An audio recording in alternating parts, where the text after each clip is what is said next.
Now this right here, I know this truck doesn't look very new right now, but whenever I worked on it, it was a brand spanking new truck. And I've done another PowerPoint on this, so if you've seen this one before, my friends watching by YouTube might say, well, I've seen this story before. But I usually try to tell it a slightly different way every time, except with the same facts and figures along the way. The cell phone installers used to put cell phones in the vehicle. You remember that? They actually mounted a cell phone in the vehicle. And in the mid-90s, you know, the manufacturers were putting them in the vehicles. Some of the Mercedes actually have one built in the middle of the dash, you know, that had the buttons and all on it. And so, but anyway, nowadays your cell phone, your smartphone will Bluetooth to whatever radio you got usually. Most people have got a radio in their car, Bluetooth smartphone. Anyway, this came from a cell phone installer shop. They put a cell phone in it, and after they installed the cell phone, and it was one of those phones that's down here on thing, it was a no start. Would start up. Okay?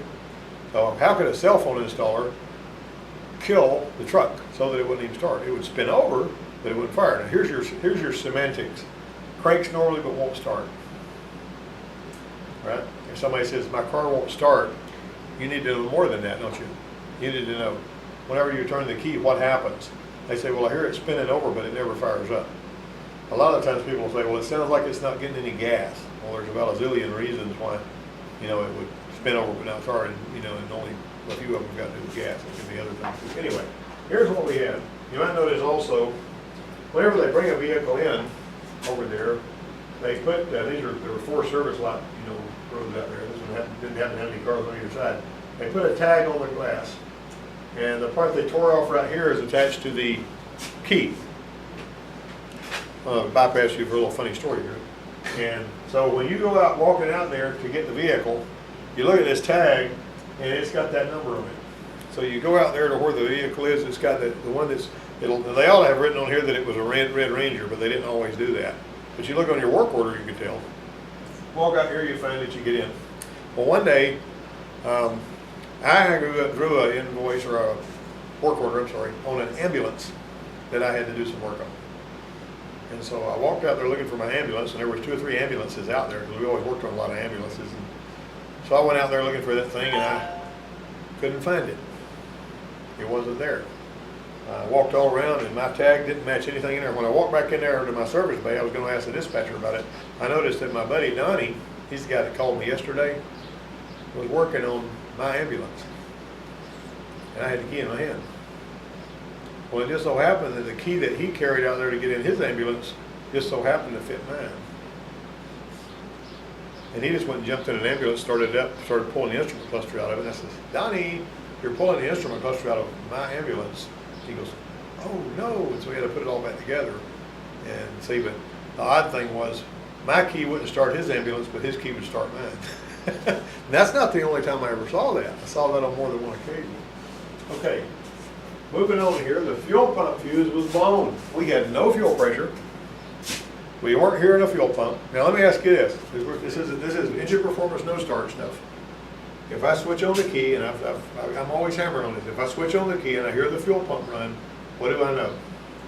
Not the fuel pump. I know one thing, I know the fuel pump is, well, the fuel pump can make noise and still not move fuel with the crap. But if the fuel pump kicks on for 2 seconds, it kicks off, I know the engine controller's awake. Right? Because the engine controller is making the decision to run the fuel pump when you turn on the key. Turn on the key, engine controller says, I get the key on, I'm going to run the fuel pump for 2 seconds. You know the engine controller is alive and thinking. But if you turn it on and you don't hear the fuel pump, either the engine controller is too stupid to turn the fuel pump on because it's still asleep, or your fuel pump itself's got a problem, or your inertia switch is tripped if it's a Ford or a Nissan or some Toyota. Alright, so fuel pump fuse was blown. When the new fuse was installed, as soon as we turned on the key, it popped the fuse again. What does that mean? Somebody talk to me. Huh? What? Too much current is usually due to a yeah, exactly, short to ground. That's right. So here's what we got going on here. All right, now this is the power distribution. So it looks a lot like our Ranger we got out here, but this one here was a similar vehicle. here's a layout of the power distribution here. It shows the location of the blown fuse and the fuel pump relay. There's the fuel pump fuse right there. Right? Okay, and so where'd you see your fuel pump relay? Fuel pump relay's right here. Got it? All right, so this is the fuel pump, this is the fuel pump relay. Now, how are we gonna go about tracking this down? We gotta find out why that fuse is blowing. And also, we need to remember that they drove it into the cell phone shop, and then they had to call a record to bring it to the Ford place because it wouldn't start. Are we getting there somewhere now? Think now. Okay, so the shorted socket, this LED in my test light, and I usually use a test light that's higher impedance, lower impedance than that, which a bulb that will pull some current. Anyway, in this particular case, I built this little test light with an LED in it, and whenever I used it, when I was checking for ground, it would burn green, and it was checking it for hot, it would burn red. That's not really a logic probe, it's just a test light that I put together out of some stuff, Okay, so whenever I go to the one that's going out to the fuel pump, this is the leg that's going out to the fuel pump, and it's going through the fuel pump to ground. Okay, I'm actually seeing a ground right here. Okay, so if I energize it, well, the fact that we turn on the key, it energizes the fuel pump and then blows the fuse, we know that it's probably between what and what, because the relay is going to turn on, going to send power to the fuel pump. And if it sends power to the fuel pump and somewhere before it gets to the fuel pump, or maybe even inside the fuel pump, it finds its way to ground, what happens to the fuse? It pops. Okay.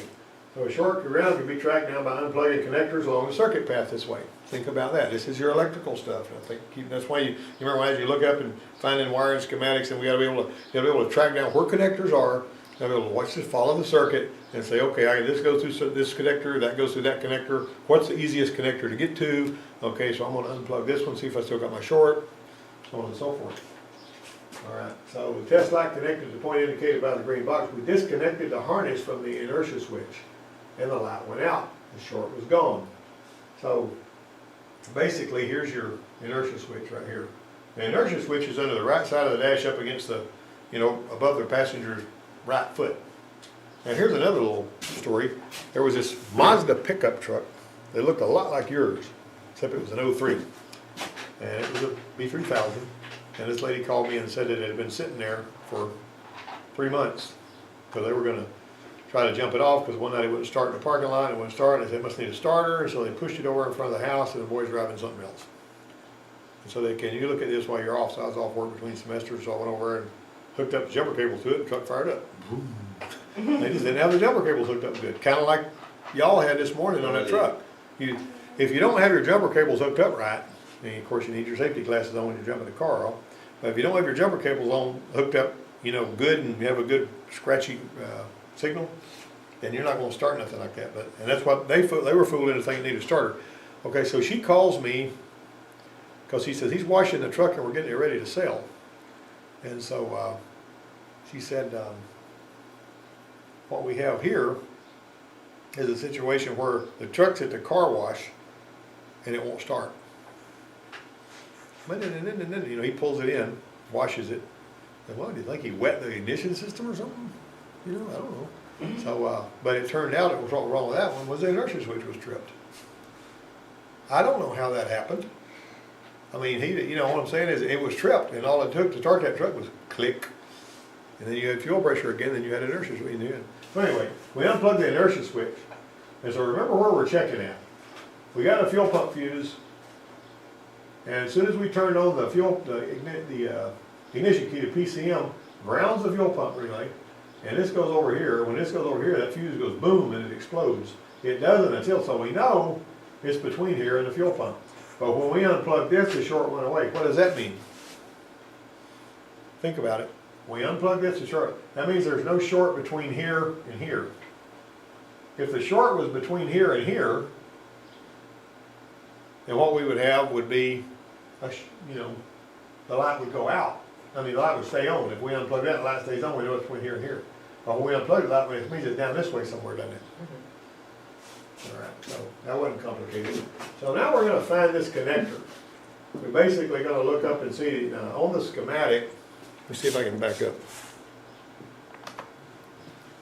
On the schematic, we got C309. See that? So between the inertia switch and the fuel pump is C309. So what we're wanting to know is where C309 is. And I'm kind of one of these guys, I want to go to the easiest connector to get to first. The inertia switch is pretty easy to get to. This one wasn't really that bad either. Okay, I can do this right here now. And it looked like that. It's a big old connector with all kinds of wires going through it. But see C309 right there? On that? That's going through the floorboard. It's coming, what it does is it comes out there, goes through, it runs down this way, out of the console, goes through the floorboard, and then it goes back to the fuel pump. And you got your circuit numbers and pin numbers and all that kind of stuff on there. Okay, so we go to that, there's that connector right there. We go unplug this first, didn't get anywhere, unplug that, and lo and behold, when we unplug this, the short stayed. So it's between this and this. Now, let me back up. It's between here and here. Is that a long way? No. Well, at least not from there. You can't tell on the schematic how far it goes. All it's telling you is that wire runs from there to there. All right, so here we are, we got about a distance of 6 feet as the harness runs. So from here to there is about that far. All right, so now we got to figure out which route does the harness take. There it is, right there. Coming down. Oh, there's the cell phone. And look at this. This is suspicious. What do you see right there? That's a screw. Wow. This is where the wire harness, the fuel pump wire between it disappears beneath the carpet. And the cell phone mounting screws are right there. And the cell phone's screw went right through that harness. And one of the threads cut that wire going to the fuel pump. That's the pink wire with the black stripe. So that was the only wire that was cut? That's the only wire that was touched. But it was enough to down the truck. Yeah. Now, it's really something how the tiniest little thing can shut it down. I'll tell a story about this. I was working on this Ranger one time that was, it was a 95 model and it had the EDIS system on it. And it was a no spark. Okay, I was working on it, beat my head against the wall because I said, okay, I've got a no spark situation here.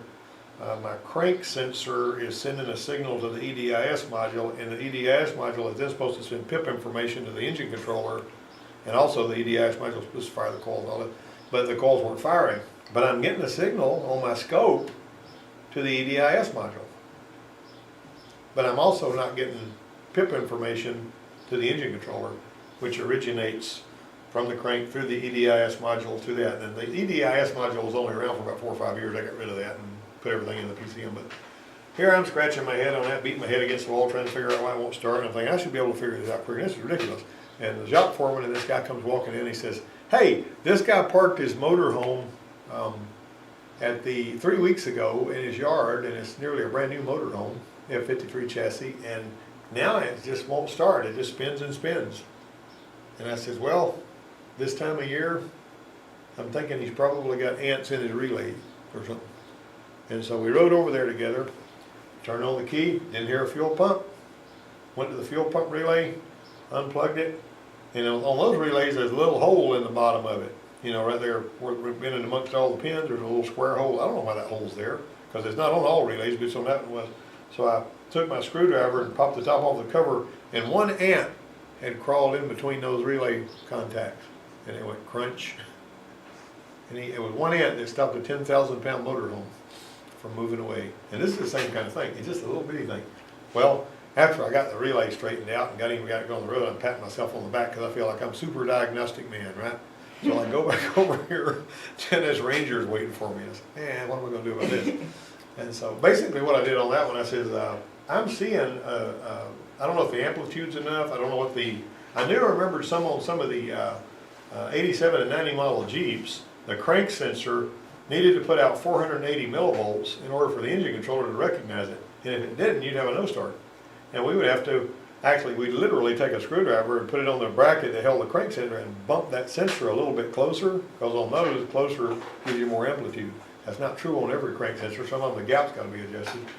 Bump that thing down there, we get it to 480 millivolts, and I fixed a whole bunch of them like that. And so I said, I'm wondering if we got amplitude just a little too weak, but the crank sensor, there's no way on earth I can get it any closer without major destruction on this one. So I think I'm gonna take a couple of wires, and I'm gonna, longer than I need, you know, 2 different colors, and I'm gonna put one end of it in the vise and put the other 2 wires in the tip of my drill, and I'm gonna pull the trigger, and I'm gonna make wound up wires. Because you got, the wires are basically gonna be, I don't know if that was like that or not. See those 2 wires coming off the crank sensor have got foil wrapped around them. See this foil? It's wrapped around those wires and it's also grounded. So I wanted to make sure I had wires that wouldn't be interfered with by other signals. So I cut the wires here and cut the wires here and ran a fresh pair of wires in there. Here's another thing. Be really careful if you're doing something like this, that you don't hook the wires up backwards to this crank sensor, that vehicle will never start.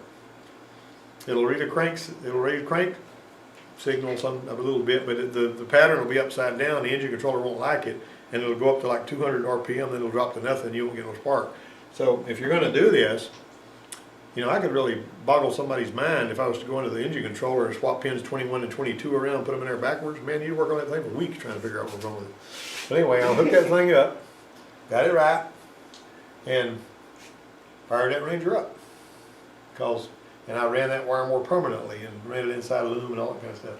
About 2 weeks later, there was a guy that said, "Hey, I got a Ranger down here that's got signal coming from the, you know, crank sensor, but it's not firing the coil." I said, "Run an overlay and see what that does." And a little bit later, I heard it go. He goes, "Thanks, man, appreciate it." Only 2 of those I've ever seen. Never seen them since. You know? Okay. Pop goes the fuse, down goes the fuel pump. Call for the tow truck. Now, we had the fob here. The fob was in a, doggone it. Now, when we first went out there, me and my partner checked this thing out, you know. Another problem that developed at the cell phone shop was that the door locks became inoperative, either with the fob or with a button. So you had none of them. Now, this part right here, this relay box, looking at this schematic, I found the terminals 12 and 20 of the remote keyless entry module were supposed to have battery voltage. And basically they call this the wrap module. Now if you hear anybody talking about a wrap module on a GM car, that stands for retained accessory power. You know, whenever you turn off the key, you still play the radio and run the windows for a while till you open the door. That's retained accessory power. Ford calls that accessory delay. Since it's not emission related, you can call it whatever you want to, right? Well, wrap module on a Ford is remote anti-theft personality. Got that? All right, so wrap module is not the same on a GM as it is a Ford. Everybody likes to use that. It's a nice wrapping, you know, thing. So anyway, it's supposed to have battery voltage. The RKE module, I checked terminals 12 and 20. I satisfied the module had power. I flipped to a different schematic. All right, so basically on this right here, there's your route module, power distribution, interior. There's what the route module looks like. And you see those numbers right there? If you get those numbers off the route module, you now have the permanent code for the keyless entry. Because there it is. Now this one didn't have the buttons on the door. Let's see, I was checking that. All right, so the lock relay schematic, I checked terminals 11 and 22. See, I went to there, found a healthy ground signals being made available to each relay. So basically you had to have ground available to each relay there. And when its respective button was pushed. So I moved the test lamp to the ground. I found there was no power coming through the relay coils to the route module. So basically we had something going on there. All right, that relay box is kind of aggravating to get to. About 10 inches above the accelerator pedal, plastic cover and all that. And so I took the relay, checked for a ground signal to the route module, the relay coil terminal, and I realized there was no power at the hot at all times terminal for each relay. So the one that's hot at all times wasn't hot. Okay, so I flipped the power door lock schematic. I found the hot at all time power came through fuse 18. Right there. Missing fuse. You know, after I did all that work, and I should have checked the fuse first. Okay, you got that? Duh. But I was tracking it, you know, tracking it back. The word duh comes to mind. So fuse 18 wasn't even there. That's it. Now there was another time I was talking to, I went back in 2006 to teach at the, and this is 9 years ago, at I was teaching electronic diesel classes. I taught several of them in Texas. And the Border Patrol mechanics, there's 25 of them in there, wanted to be taught about Duramax and Power Stroke. So I went out there with my presentations and And I taught a couple of classes out there to those guys right there. And while I was out there, the guy that was one of the big wigs for that border patrol station out in El Paso was saying that the Chevrolet dealership was hitting them for $1,700 of a bill for diagnostics. And I said, what the heck was that about? He said, well, we put radios and lights and all on the border patrol truck. And he said, one of my guys apparently left a fuse out. Really? And he says, and they went through all their diagnostics, and when they found out the fuse was out of there, they made us pay for all the diagnostics. So you don't owe that money. The guy should have checked the fuse to start with. You know what I'm saying? Just because they did all this stuff, and because it was somebody else's money and somebody else's checkbook, you know, and all that. And I told the guy, I said, you don't need to pay that bill. You know, that guy, you just tell him, you know, hey, your guy should have checked the fuse first. I'm not paying you $1,700. Do whatever you want to, you know. But I mean, that kind of thing happens all the time. Somebody will, and I did it here. See, I was so caught up in all this other diagnosis that, oh, this doesn't work either. I wonder what else they might, you know what I'm saying? You start overthinking it. And then whenever I tracked my way back to what the problem was, but I spent a lot of unnecessary time.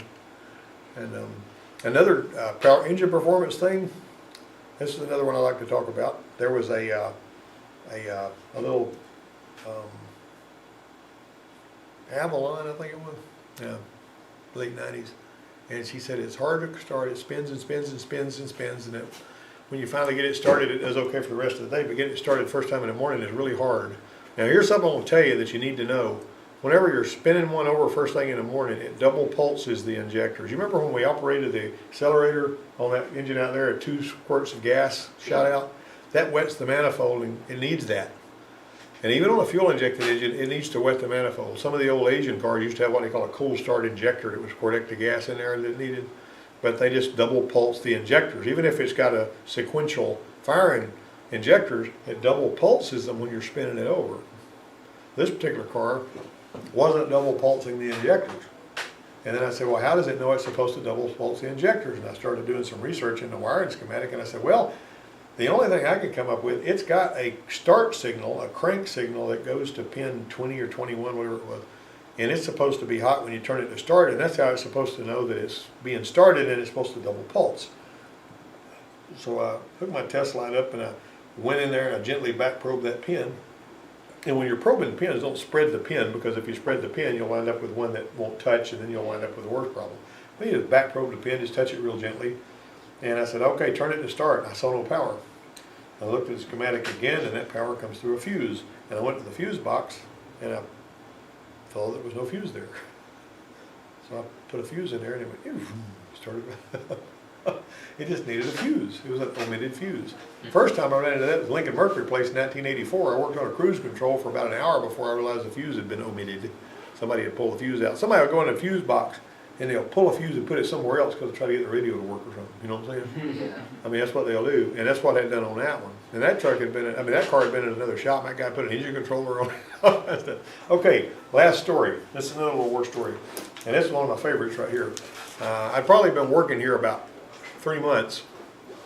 And this girl from upholstery came over here and she says, I've got an 88 Saab and it won't start. And I said, I can make it a no start session, couldn't I? So the 88 Saab's a no start. And so I said, okay, let me get my wiring schematics and we'll go over there. Me and another student went over there, and of course I'm a student too. All the time I'm learning, you know. So I went over. I never worked on one of them Saabs. I don't know what it was. I looked at the schematic and I said, well, the injectors have got nothing going to them, no power, and I've slept since then. This was 16 years ago, so you got everything. No power going to the injectors, and look at here, it goes through a pressure sensor that hooks into the manifold, and the reason it was like that is so that whenever you over boost, it shuts off the injector so you don't destroy the motor, because it was turbocharged. And so I said, there's no power, and I looked, and whenever I was reading in this Saab manual, and it said it was behind the fascia. Now when you say fascia, what are you thinking? I'm thinking down there where you all put the fog lights on, right? That's what I'm thinking, fascia, right? It's like ground effects package thing. Wasn't nothing down there. So I said, well, there's got to be a vacuum line going to it. So I followed the vacuum line and went inside the car. And to them, fascia is the kick panel. Duh. So I went in there and I found this little thing. When I bypassed it, the Saab started. And so I unhooked it and it didn't start. And so I thumped it a couple of times and beat on it a little bit and got it to where the contacts would apparently abraded and it fired up. And I said, now tell your mother, it's probably gonna do this again, but I can't get a pressure switch for an 88 Saab in op. Ain't no way. I mean, no way we'll have this. I said, so you need to tell her that this needs to be replaced, or tell your boyfriend, whoever's gonna work on it. So she went, and about 2 months later, I saw her. I says, did y'all get that switch placed, swapped out on it? She says, no. She said, Mom didn't believe what you found out, and she was gonna send it to the Saab dealership up in Montgomery and let them fix it. And she said, so they put a fuel pump in it, and they put a wire harness in it, they put an engine controller in it, and $3,000 later, it still wouldn't start. And so I told them, all you have to do is replace this pressure switch that goes to the, and it's right up under here. They said, it's not up there, it's down behind the bumper somewhere. So they're trying to tell you what's going on with the car. Yeah, you're the one that knows what's going on. Well, I actually got it, proof's in the pudding. I got it started. That was the point, you know. And the thing about it is, it wasn't, I mean, I never worked on one of those before. You think clearly, and you don't get off track. You know, like sometimes you can get sidetracked and go off in the wrong direction and waste a bunch of time. Yeah. But basically, I was saying, okay, let me back up. I know I don't have power at the injectors. I know it starts here, and I know it goes there, and I know it goes through this. Let's check it right here. We got power here. We don't have power here.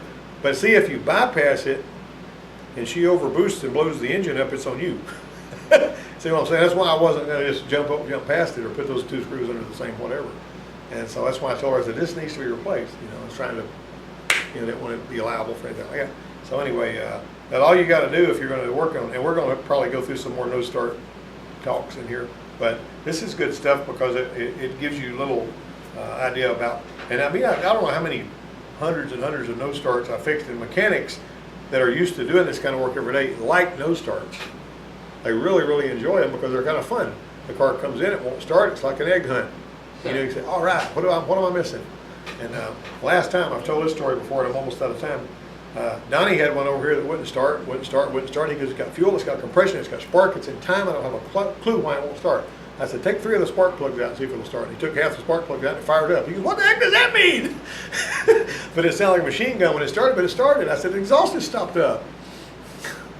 You take 3 of the plugs out and let it breathe a little better, you know. And he goes, well, I've never seen that in my life. You know, he had as much time in the field as I did. He said, when did you learn this? I said, I don't even remember. I mean, I just remember if everything else fails, pull half the plugs out. If it fires up, the exhaust is clogged. And I just kind of got lucky there, you know. Anyway, take that for what it's worth. And we'll go to lunch now.